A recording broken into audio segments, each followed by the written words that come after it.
Hi friends, welcome to Shami's kitchen. എല്ലാവർക്കും സുഖമാണല്ലോ. ഇന്നത്തെ നമ്മുടെ സ്പെഷ്യൽ നല്ല സൂപ്പർ ടേസ്റ്റി ആയിട്ടുള്ള പൊട്ടറ്റോ പർത്തയാണ്.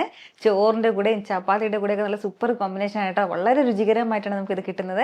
ഉറപ്പായിട്ട് നിങ്ങളത് ഒരു തവണയെങ്കിലും ഒന്ന് ട്രൈ ചെയ്ത് നോക്കണം. അപ്പോൾ ഈ വീഡിയോ ഇഷ്ടമായാൽ ഇതൊന്ന് ലൈക്ക് ചെയ്യാനും കൂടെ തന്നെ സബ്സ്ക്രൈബ് ചെയ്യാനും ആ തൊട്ടടുത്ത് കാണുന്ന ബെല്ലൈക്കൻ്റെ ഓള് മറക്കാതെ കൂടെ ഒന്ന് പ്രസ് ചെയ്തേക്കണേ. എന്നാൽ ശരി, എന്തെങ്ങനെയാണ് തയ്യാറാക്കുന്നത് വേഗം ഒന്ന് കണ്ടു നോക്കാം. നമ്മുടെ ഈ പൊട്ടറ്റോ ഭർത്ത തയ്യാറാക്കി എടുക്കാനായിട്ട് ആദ്യം വേണ്ടത്, ഞാനിപ്പോൾ ഒരു പാനം അടുപ്പത്തേക്ക് വെച്ചിട്ടുണ്ട്. അതൊന്ന് ചൂടായി വരുമ്പോഴത്തേക്കും ഇതിലേക്ക് നമുക്ക് ഒരല്പം വെളിച്ചെണ്ണ ചേർക്കാം. ഒരു 2 ടേബിൾ സ്പൂൺ വെളിച്ചെണ്ണ ആവശ്യമായിട്ടുണ്ട്. എണ്ണ ഒന്ന് ചൂടായി വരുമ്പോഴത്തേക്കും പിന്നെ വേണ്ടത് വെളുത്തുള്ളി അല്ലിയാണ്. ഒരു 20ഓളം വെളുത്തുള്ളി അല്ലി എടുത്തിട്ടുണ്ട് കേട്ടോ. അത്യാവശ്യം വലുതാണെന്നുണ്ടെങ്കിൽ ഒരു 10 എണ്ണം മതിയാവും.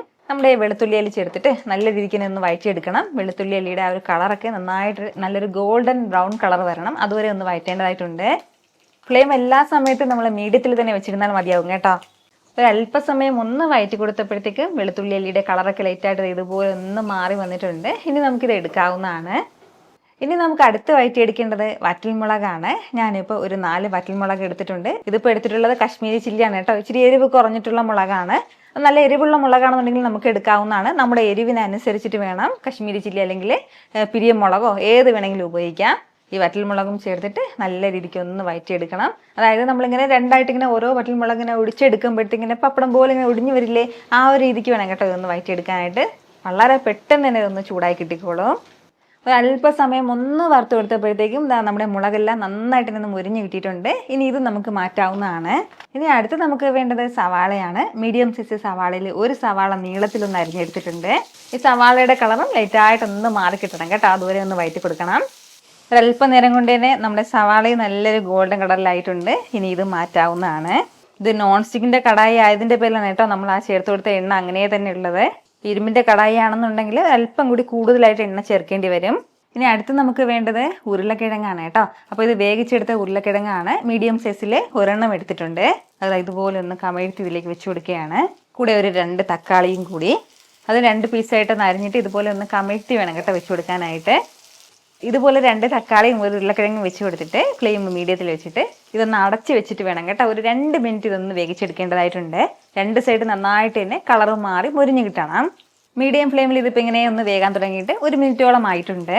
ഇനി നമുക്കിതൊന്ന് തിരിച്ചിട്ട് കൊടുക്കാം. അപ്പോൾ ഒരു സൈഡ് ഇതുപോലെ നല്ലൊരു ഗോൾഡൻ ബ്രൗൺ കളറിൽ വരണം കേട്ടോ. ലൈറ്റ് ബ്രൗൺ കളറിൽ 2 സൈഡും ഇതുപോലെ തന്നെ നമുക്ക് മൊരിച്ചെടുക്കാം. മറു സൈഡ് നന്നായിട്ടൊന്ന് മുരിഞ്ഞ് കഴിഞ്ഞാൽ വീണ്ടും നമുക്ക് തിരിച്ചിട്ട് കൊടുക്കേണ്ടതായിട്ടുണ്ട്. ഇനി നമുക്ക് ഈ തക്കാളിയുടെ പുറത്തുള്ള ആ ഒരു തൊലിയൊക്കെ ചെറുതായിട്ട് ഒന്ന് ഇളക്കി കൊടുക്കുകയാണെന്നുണ്ടെങ്കിൽ പെട്ടെന്ന് തന്നെ ഇളകി വരും കേട്ടോ.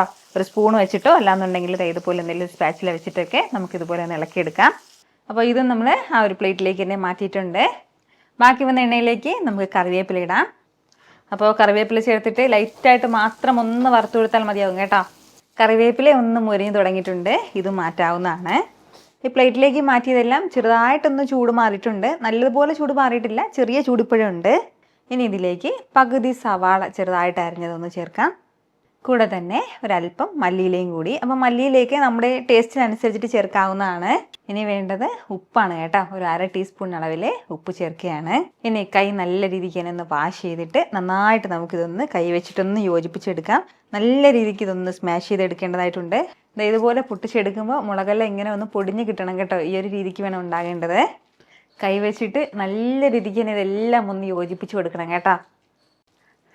നല്ല സൂപ്പറായിട്ട് നന്നായിട്ട് ഞാനിപ്പോൾ ഇതുപോലെ ഒന്ന് യോജിപ്പിച്ചെടുത്തിട്ടുണ്ട്. ഈ ഒരു രീതിക്ക് വേണം കേട്ടോ നമുക്കിത് കിട്ടാനായിട്ട്. എന്നിട്ട് ഇതുപോലെ ഓരോ ഉരുളകളിലായിട്ട് നമുക്ക് ചൂട് ചോറിൻ്റെ കൂടെ വെച്ചിട്ടോ അല്ലാന്നുണ്ടെങ്കിൽ ചപ്പാത്തിയുടെ കൂടെ വെച്ചിട്ടോ നമുക്ക് ഇഷ്ടമുള്ള എന്തിൻ്റെ കൂടെ വേണമെങ്കിലും, നല്ല ചൂട് കപ്പയൊക്കെ ഉണ്ടെങ്കിൽ പിന്നെ പറയാനുമില്ല കേട്ടോ. വളരെ രുചികരമായിട്ടാണ് നമുക്കിത് കിട്ടുന്നത്. ഉറപ്പായിട്ട് നിങ്ങളിത് ഒരു തവണയെങ്കിലും ഞാൻ പറഞ്ഞതുപോലെ ഒന്ന് ട്രൈ ചെയ്ത് നോക്കണം. എന്നിട്ട് നിങ്ങളുടെ ഫീഡ്ബാക്ക് എനിക്കൊന്ന് മറക്കാതെ അറിയിക്കുകയും വേണം കേട്ടോ. കാരണം നിങ്ങളുടെ ഫീഡ്ബാക്ക് കാണുമ്പോഴായിരിക്കും അത് മറ്റുള്ളവർക്കും തയ്യാറാക്കി നോക്കണം എന്നുള്ളൊരു പ്രചോദനം ഉണ്ടാവുന്നത്. എത്ര എളുപ്പത്തിലും രുചികരമായിട്ടാണല്ലേ നമ്മൾ തയ്യാറാക്കി എടുത്തിട്ടുള്ളത്. അപ്പൊ ഇത് ഇഷ്ടമായാൽ ഇതൊന്ന് ലൈക്ക് ചെയ്യാനും കൂടെ തന്നെ നിങ്ങളുടെ ഫ്രണ്ട്സിനും ഫാമിലിക്കും എല്ലാവർക്കും ഇതൊന്ന് ഷെയർ കൂടി ചെയ്ത് കൊടുത്തേക്കണം. ഇതുപോലുള്ള റെസിപ്പിക്ക് വേണ്ടിയിട്ട് നമ്മുടെ ഷമീസ് കിച്ചൻ ചാനൽ ഫോളോ ചെയ്യാനും സബ്സ്ക്രൈബ് ചെയ്യാനൊന്നും ആരും മറക്കരുത്. വീണ്ടും നല്ലൊരു ഷാർ വീഡിയോ ആയിട്ട് നാളെ കാണാം. അതുവരേക്കും എല്ലാവരും ഹാപ്പി ആയിട്ടിരിക്കുക, സന്തോഷമായിട്ടിരിക്കുക, എല്ലാവരും സേഫ് ആയിട്ടിരിക്കണം. Take care friends. ടാറ്റാ.